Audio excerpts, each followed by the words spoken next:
Hey everyone, today I'm coming at you with a Blue Eyes White Dragon Invoked deck profile.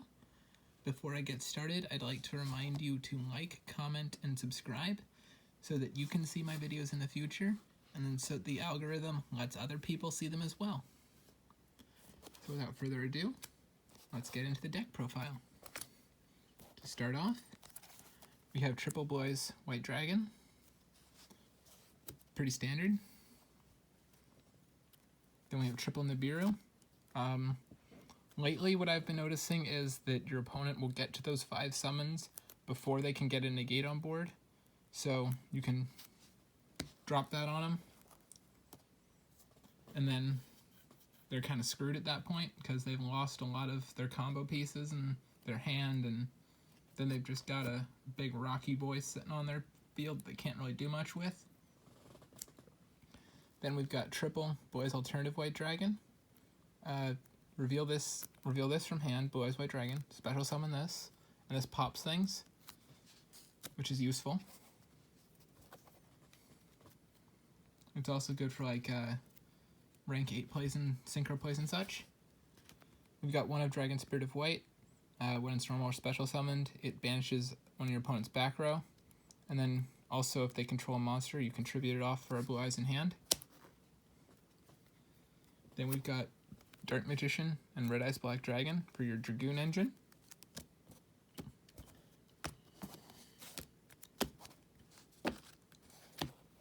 Next off, we have triple Alistair the Invoker. When he's normal summoned, you add the Invocation Fusion spell from deck to hand. Also, what this can do is you can discard this, target a invoked fusion monster you control, and it gains 1,000 attack for the rest of the turn, which is pretty useful for a particular card that we'll see later. We've got 2 Sage with Eyes of Blue. You're not really going into synchro plays much, so I figured 2 was better. Also, what you can do with this card, which is probably what you're going to be doing more with it if you see it, is targeting Alistair with it, sending this to grave, sending Alistair to grave, and summoning a Blue Eyes from deck. Got double Droll Lock. I figured this might be worth experimenting with as an alternative to Ash, because without Called by the Grave, their only really response right now is triple tactical talents, or whatever it's called, the triple T card, and this limits what they can do with that card. They'll be able to rip a card from your hand, sure, but it stops them from getting the draws that they'd probably prefer. Got one White Stone of Ancients and one White Stone of Legend. Kind of need the White Stone of Legend. It's kind of I've heard people call it the Blue Eyes condom for the deck, and it is kind of that. It does really help get like Blue Eyes monsters into your hand, or the Blue Eyes White Dragon into hand for your plays. The one of Ancients, because you don't really need too many more, and it's a light monster and can help you get some recovery by adding things back to your hand. So that's it for the monsters, as you just saw. Let's get into the spells now. To start off with the spells, we have triple Melody of Awakening Dragon. You discard a card, add 2 monsters with Blue Eyes stats, 2 dragon monsters, from deck to hand. What you're typically adding with this is Blue Eyes White Dragon and Blue Eyes Alternative. Although if you have the White Stone of Ancients in hand, you can add 2 alternatives and then get the Blue Eyes White Dragon off of the White Stone, so then you get some extra advantage there. Got triple Return of the Dragon Lords. It's basically a better Monster Reborn for decks that use level 7 or 8 dragons. It revives them and also offers them some level of protection, which is really nice. Got triple Trade-In. You're running a fair whack of level 8s in this deck, and this helps get your level 8 dragons into grave and get you to see more cards that you might need for like your various combos. Got 2 of Invocation. This is all you really need. Search off of Alistair, and then also once per turn, if you have a banished Alistair and this is in grave, you shuffle this into deck and add the Alistair back to your hand. which basically lets you, like, once per turn loop the engine. Also, it's good for, like, if you summon a particular one, you can have, like, a monster in hand for, like, Macabre negation, or you can use it to boost up something. Got the double magical meltdown.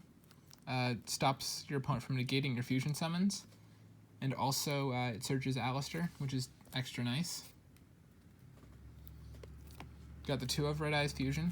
I'm running 2 because I want to make sure that there's always one in deck turn 1. So if I draw one, it's not that big a deal, because I still have the one in deck I can use to bring out Dragoon. Because it can summon, it can use material from deck, which is really great. Got the 1 of Terraforming to search your magical meltdowns. Then, following that, we have our trap cards, which is only just 3 copies of Infinite Impermanence. It's basically like kind of like Effect Veiler, except you can only use it like it's directly from hand if you don't control anything. But if it's set before it's activated, the turn it's activated, any spell or trap that's in its column gets negated, which is nice. So like something you can do is like put it in the middle row and activate it to negate something, because your opponent might forget that that's the case and just go with their instinct and activate something in the middle column. Anyway, going off next, we have our extra deck. We've got Blue Eyes Spirit Dragon. Stops your opponent from special summoning 2 or more monsters at once. So it shuts down Numerons. Once per turn, it can negate something in your opponent's graveyard, and it can tribute itself off for a White Dragon Synchro monster. You're only running 1 target in this, and typically what you're doing with that is going to Crystal Wing for a negate, and attack boost when it attacks into something or something attacks it. Hard out. Then this is what you're going into with that. It bounces something back to your opponent's hand, which is nice. Then we have something a little unusual, Raid Raptor Ultimate Falcon. You'll see what this is for later. It's a decent sized body and it's unaffected by your opponent's card effects. Then we have Hope Harbinger for negation. We have Heretic Sun Dragon for non-targeting removal. We have Galaxy's Tachyon because it gives you a certain amount of control during the battle phase, which is nice.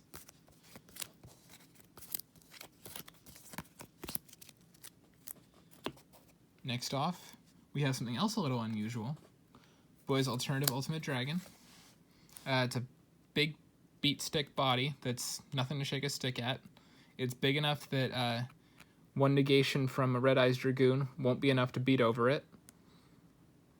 And it can pop things, and it can't be targeted or destroyed by your opponent's card effects, so your opponent can't just out it with Dragoon, with Dragoon's popping effect.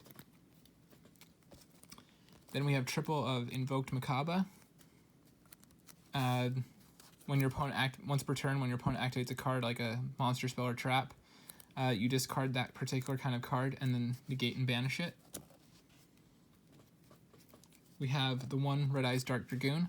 You're probably pretty familiar with this card now. It's an Omni Negate for a discard. It gains attack when it does that negation, and then it can pop 2 things if it pops things based on the number of normal monsters used to summon it.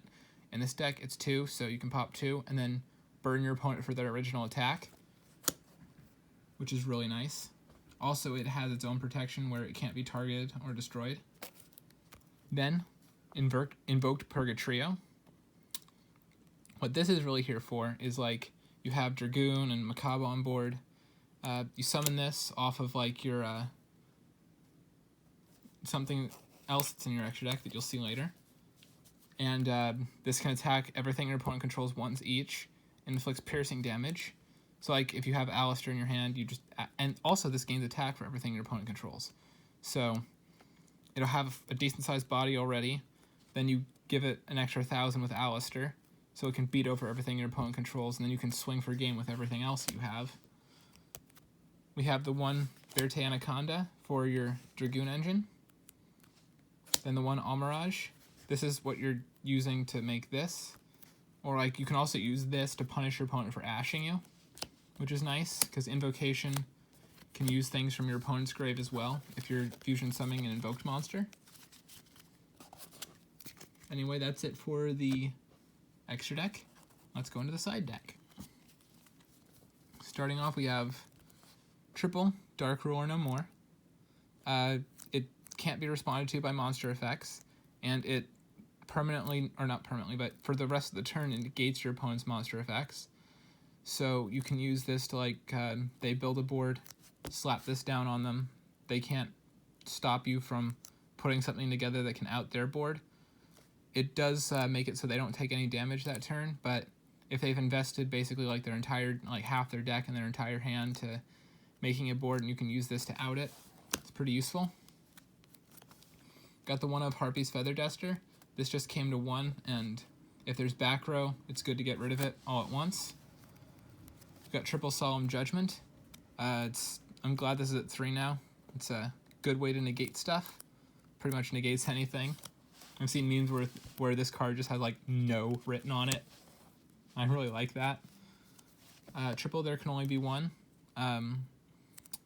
This is pretty good because it locks your opponent out of a lot of things they'd do, but it doesn't restrict you too much. It still lets you have at least a couple negates on board and really hamper their ability to build their own. We've got double Floodgate Trap Hole. This is mainly in there to out things like Dragoon. Like the minute it's summoned, you just slap this down and flip the Dragoon face down, and then it's stuck that way, which is nice. Then this is why there were those 2 weird things in the extra deck. Triple Waking the Dragon. I figured because Harpy's Feather Duster is now at 3, and because you're running all these particular traps, this might be a good thing to have in your back row, because your opponent sees one of these once, and then they'll be reluctant to pop your back row for the rest of the match, which is really nice. So it serves a double purpose. One of protecting your own back row through like psychological means, and another thing is it gets you a big body that's hard for your opponent to deal with if they do manage to pop it. Anyway, that's it for this deck profile. I hope you enjoyed it. Please remember to like, comment, and subscribe, and I'll see y'all next time.